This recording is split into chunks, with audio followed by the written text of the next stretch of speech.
Olá, vou-vos apresentar o projeto de Linguagens de Programação 2, 2023-24, chamado Daisy Chess. Ok, acabei de arrancar o jogo, isto é o que vos aparece quando arrancarem a vossa aplicação, o vosso jogo. É um tabuleiro de xadrez normal, mas as regras não vão ser as mesmas do xadrez, vão ser bastante simplificadas. Vou já iniciar aqui um jogo, ao contrário de um tabuleiro de xadrez normal, em que ele começa logo com as peças posicionadas. Nós aqui vamos ler um fecheiro inicial que nos diz não só qual é o tamanho do tabuleiro, como quais as peças e as posições delas que vão iniciar o jogo. Então, vamos aqui começar. Vou escolher, por exemplo, este 4x4 e, como podem ver, tenho um tabuleiro de 4x4, ao contrário de um jogo de xadrez normal, que seria 8x8, e, neste caso, tenho apenas 3 peças de cada uma das equipas. Existe a equipa preta, existe a equipa branca, tenho 3 peças de cada uma, sendo que as peças são do mesmo tipo neste caso. Para a primeira parte, nós vamos apenas usar um tipo de peça que é o rei, ok? Apenas vamos trabalhar com o rei. Na segunda parte vamos introduzir outros tipos de peça. O movimento do rei é poder andar para a frente, para trás e para os lados e na diagonal, ou seja, em todas as direções no fundo, mas apenas uma casa. Então vamos começar por mover a nossa primeira peça. Nós temos que mover uma peça da equipa preta. A preta é a que começa sempre a jogar. Okay? Em qualquer jogo é sempre a equipa que começa a jogar é a preta. Para isso vamos clicar aqui, aparece aqui as coordenadas de origem e de destino e carregar no mover. Se estivermos arrependidos podemos sempre limpar e voltar a fazer o mesmo. Okay? Pronto, mover. Cá está. Se tentarmos fazer um movimento inválido, ele vai detectar. Por exemplo, eu vou tentar mover outra vez uma peça preta, não vai funcionar. Vamos então mover a peça branca, por exemplo, para cima desta. Okay? Ao mover para cima desta, ele vai comer, entre aspas, ou capturar aquela peça. E este é o objetivo do jogo, basicamente, é tentarmos capturar o máximo de peças da equipa adversária, até que a equipa adversária não tenha reis. Nesse caso, nós ganhamos. Quando nós temos reis e eles já não têm reis, a equipa que tem reis ganha. Também pode acontecer um empate, que é o que eu vou demonstrar de seguida. Ok, vamos continuar o jogo. Agora a preta vai mover-se para aqui, esta pode-se mover para aqui, esta pode-se mover para aqui. E agora reparem o que vai acontecer. A branca vai comer a preta e vai ficar apenas um rei branco e um rei preto no tabuleiro. Isso dá uma situação de empate. Okay? O jogo termina e vai terminar empatado. Já agora aproveito, devem ter visto, que para mostrar que se deixarem o rato por cima das peças, ele mostra mais informação. Eu mais à frente vou explicar que informação é essa. Então vamos fazer um movimento final e cá está, jogo terminado. Quando o jogo termina, aparece uma tabela de resultados, diz quem é a equipa que ganha, neste caso é um empate, portanto nenhuma equipa ganha, e algumas estatísticas que eu explicarei mais à frente. Vou agora explicar como é que isto vai funcionar do ponto de vista técnico. Vocês não vão ter que implementar aquela parte gráfica, portanto aquilo que vocês viram ali, o desenho daquele tabuleiro, vocês não vão ter que implementar isso. Isso vai ser fornecido por nós num fecheiro chamado, com este nome que aqui estão, vai ser um fecheiro do tipo jar. O que é um fecheiro jar? É um fecheiro que tem um conjunto de classes Java, já compiladas e empacotadas, digamos assim, prontas a serem utilizadas num projeto. Vocês vão aprender como é que incluem esse jar no IntelliJ, no vosso projeto, e usam-no como usam as classes que já vêm com Java. Por exemplo, vocês usam a string, o file, etc. Aqui vão poder usar classes que já foram preparadas e foram fornecidas. E, basicamente, o que está aqui dentro é toda a parte gráfica do jogo, mas nada da lógica, digamos assim, do jogo. Toda a lógica do jogo vai estar no Game Manager. Ou seja, esta parte aqui é um bocado estúpida, para dizer de uma forma simpática. A única coisa que ela faz é desenhar consoante as indicações que vêm daqui. Estas funções que aqui estão, que vocês estão a ver, estes métodos que aqui estão, constituem aquilo que se chama a API do jogo e basicamente permitem interagir a parte gráfica com a lógica do jogo, que é totalmente implementada por vocês. Vocês aqui nas classes, estas classes, vocês podem inventar as classes que quiserem. A única coisa que é obrigatório é implementarem estes métodos que aqui estão e que nós vamos fornecer, vão ser mais alguns, nós vamos fornecer e que são mesmo obrigatórios até para passarem nos testes do Drop Project. Enquanto não implementarem estes métodos, vocês não vão conseguir arrancar sequer a parte gráfica do jogo. Okay? Depois, toda a interação que vão fazendo, basicamente o que vai fazer é chamar métodos daqui. Okay? Pronto, então vou passar a explicar como é que isto funciona mais na prática. Okay, vamos pegar então no jogo novamente e vou iniciar novamente este jogo, agora explicando tintim por tintim o que é que vai acontecer do ponto de vista técnico neste jogo. Para já, quando nós vamos ler o fecheiro inicial, convém perceber já qual é o formato desse fecheiro inicial. Então eu vou mostrar aqui, este é o fecheiro 4x4 que a gente leu há bocado, eu vou lê-lo novamente, é o mesmo fecheiro, ok? E vamos tentar perceber como é que daqui se chegou aqui. Ok, o que é a primeira linha? Número, a dimensão do tabuleiro, se quiserem, número de linhas ou número de colunas, portanto 4x4 neste caso. A segunda linha indica que há 6 peças neste tabuleiro. Como há 6 peças, a seguir seguem 6 linhas no fecheiro, cada uma a explicar o que é cada uma das peças. Primeiro esta primeira indicação é o identificador, tem que ser único, não pode estar repetido, ok? Numérico. A seguir, o tipo de peça, que nesta fase vai ser sempre 0, corresponde ao rei, e, finalmente, a equipa à qual pertence. 0 se for a equipa preta, 1 se for a equipa branca.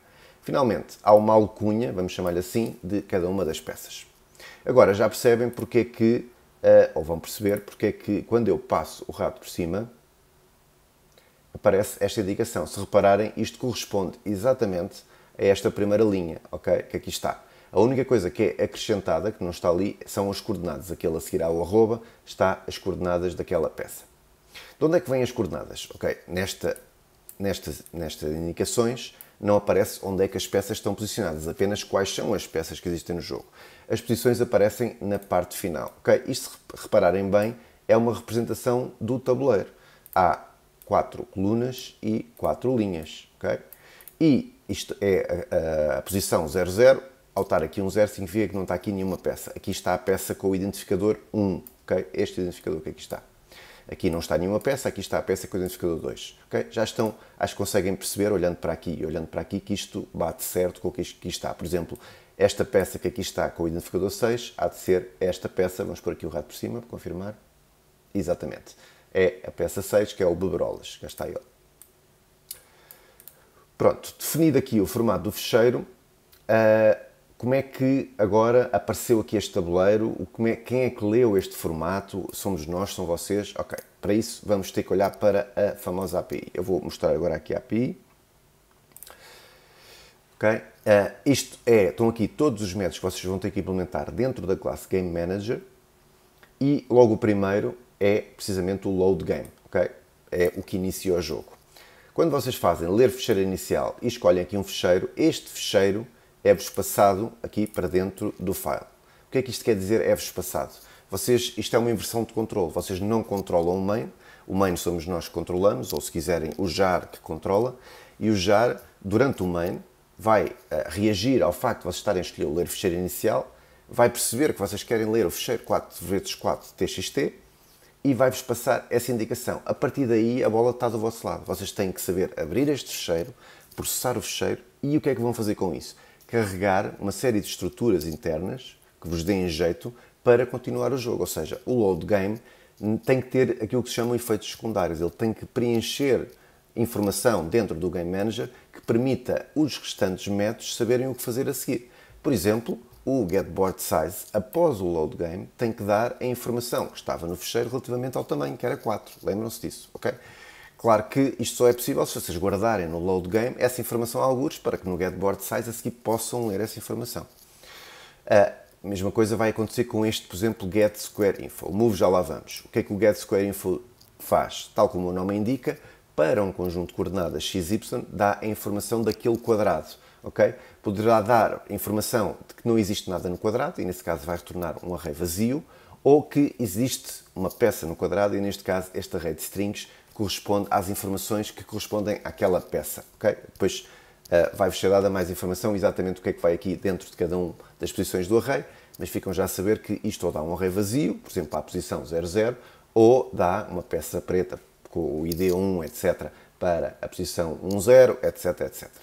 Só explicar aqui no instante exatamente o que é que deve ser retornado pelo getSquareInfo. Portanto, ele recebe umas coordenadas xy e retorna um array de strings em que as primeiras posições são aquelas que já vinham do fecheiro, o ID, o tipo de peça, que neste caso é sempre 0, na primeira parte, a equipa 0 preta ou 1 branca, a alcunha e, aqui uma novidade, opcionalmente, um nome de um fecheiro PNG. Okay? Porque é que isto serve? Para vocês poderem customizar a peça, a forma como mostram a peça no tabuleiro. Se vocês não colocarem aqui nada, ou melhor, se vocês colocarem aqui nu, vocês têm sempre que colocar aqui alguma coisa, se colocarem aqui nu, ele vai usar as peças por omissão, que são aquelas que vocês acabaram de ver, mas vocês podem substituir pelas vossas peças, mostrando aqui um nome diferente, por exemplo, peça1.png, né? Colocam aqui isto. Para isto funcionar, para ele reagir bem a isso, as peças têm aqui algumas restrições. Portanto, os ficheiros têm que ser PNGs, têm que ter 50 por 50, tem que ter fundo transparente, senão não se vai perceber se a peça está em cima de uma caixa branca ou preta, e tem que ser colocado nesta pasta, ok? Source/images, senão ele não vai encontrar essas peças quando as quiser mostrar. Deixem-me só voltar aqui para dizer que, caso vocês aqui passem coordenadas inválidas, ele deve retornar nulo. O getSquareInfo deve retornar nulo. Mas há aqui mais coisas que o jogo vos vai perguntar, entre aspas, através do Game Manager, e vocês têm que saber responder. Por exemplo, este preto que aqui está, também não é o jogo que controla, são vocês que controlam através do método getCurrentTeamID. Okay? Portanto, isto vai retornar 0 se for a preta a jogar, se tivermos o turno da preta, vai retornar 1 se for o turno da branca, da equipa branca. Portanto, vocês têm que controlar esta mudança de turnos.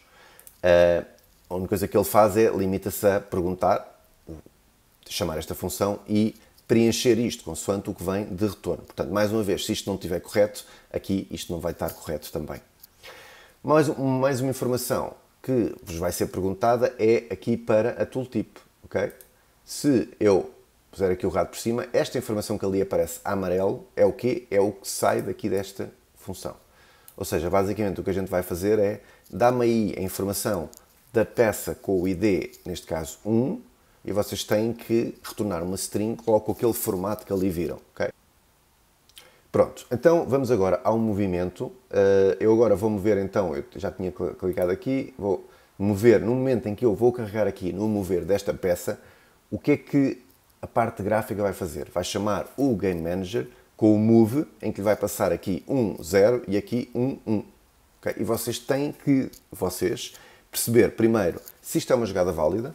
Se não for uma jogada válida, tem que retornar logo false.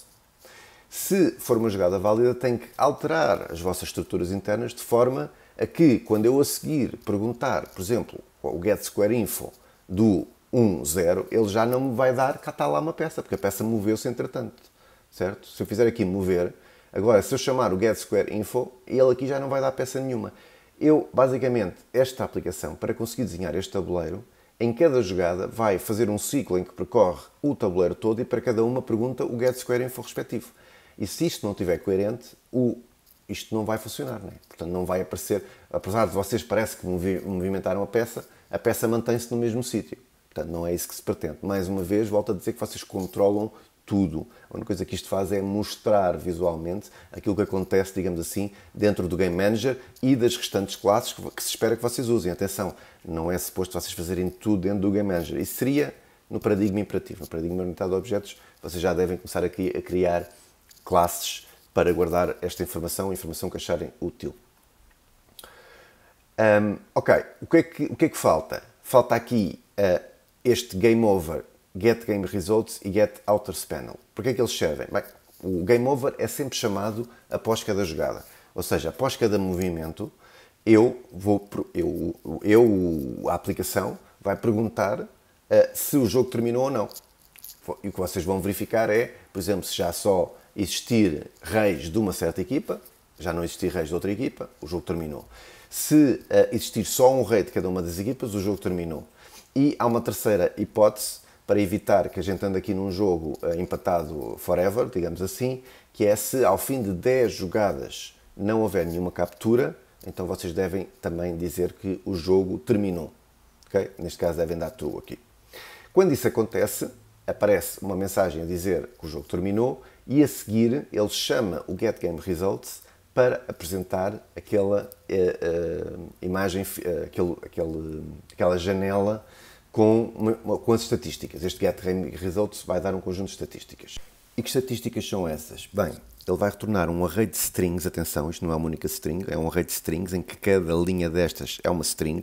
Isto é a primeira linha do array, isto é a segunda linha do array, terceira linha do array, isto também tem que lá estar, quarta linha, etc. O resultado pode ser uma destas três strings, ok? Em vez de hash, uma destas três strings. E isto é mais ou menos óbvio, não é? O número de capturas, o número de jogadas válidas e tentativas inválidas por cada uma das equipas. Faltou falar do getPieceInfo. O getPieceInfo não é chamado diretamente pelo visualizador, é chamado apenas pelos testes, mas tem que ser coerente com a informação que aparece no visualizador, obviamente. Ele, na realidade, até é parecido com o getPieceInfo as string, só que em vez de vir numa string, vem num array de strings, vem de uma forma mais estruturada que facilita os testes. Portanto, toda a informação que aparecia na string aparece aqui, mas há aqui uma informação nova que não aparece na string e que é importante vocês contemplarem, que é esta estado, ok? Portanto, aqui na posição 0, 1, 2, 3, 4 aparece um estado que é uma string que pode ter os valores em jogo ou capturado e que não aparece no getPieceInfo as string. Falta apenas falar aqui do getOutersPanel. O getOutersPanel é chamado quando vocês carregam nos créditos e vocês devem retornar um JPanel. O que é um JPanel? É uma classe gráfica, ou seja, este é o único método em que vocês podem entrar, digamos, na parte gráfica e customizar completamente o que aparece dentro da janela de créditos, onde vocês se vão apresentar, né, quem é que fez o projeto, e podem fazê-lo das formas mais criativas que entenderem, podem usar texto, com cores, com imagens, com ícones, etc. Investiguem, brinquem com isso, sejam criativos. Posso, para vos inspirar, mostrar aquilo que nós fizemos para a nossa implementação.